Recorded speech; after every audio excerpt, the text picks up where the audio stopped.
This is the whip that I got from Ray Remelard's estate auction, and the paperwork that was with it said that it was an 8-foot Del Carpio whip. It looks a little short to me to be an 8-foot whip, but I'm going to lay it out on the grass and take a measurement. Since the fall, that's that leather thong right there, and the cracker, which is that little string piece out on the end, are replaceable, bull whips are normally measured right from the handle end, right there, down to the place where the fall attaches. And we see that the length of this whip is 8 feet. All right, I'm going to give this thing a few cracks, see how it does.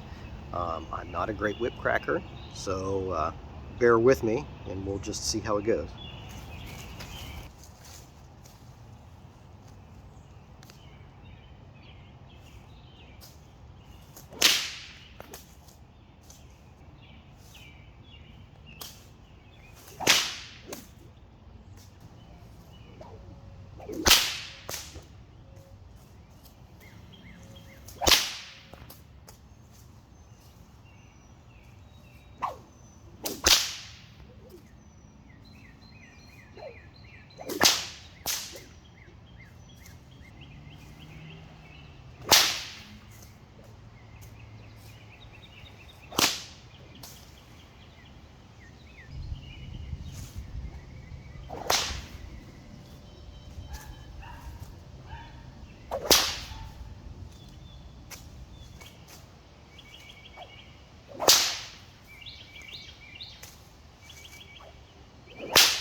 Yes, this thing is definitely the best cracking whip I've ever used.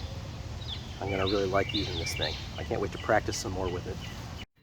So to wrap this video up, I just wanted to show you the difference between this Del Carpio whip and the Magnoli 8-foot whip that I've been using.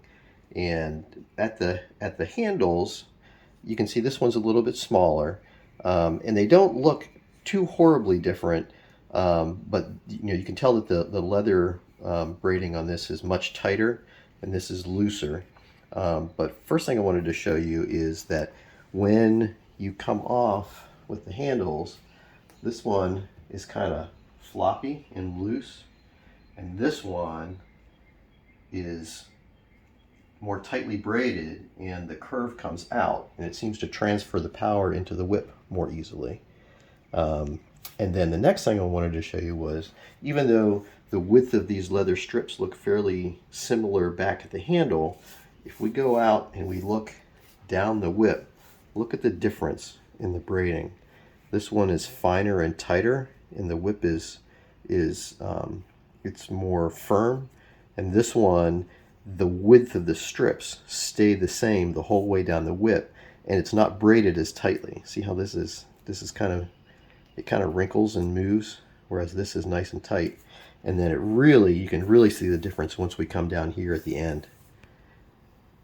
And that's just, this just looks like it's just so much better quality, and the strips get super narrow down at the tip, and in this one it stays loose and wide strips, and it still has that same feeling. This one's kind of floppy and this one is more stiff, and I think that's why this one cracks better, is because that energy that comes off the handle flows down the whip better instead of just kind of being lost in the floppiness of the whip.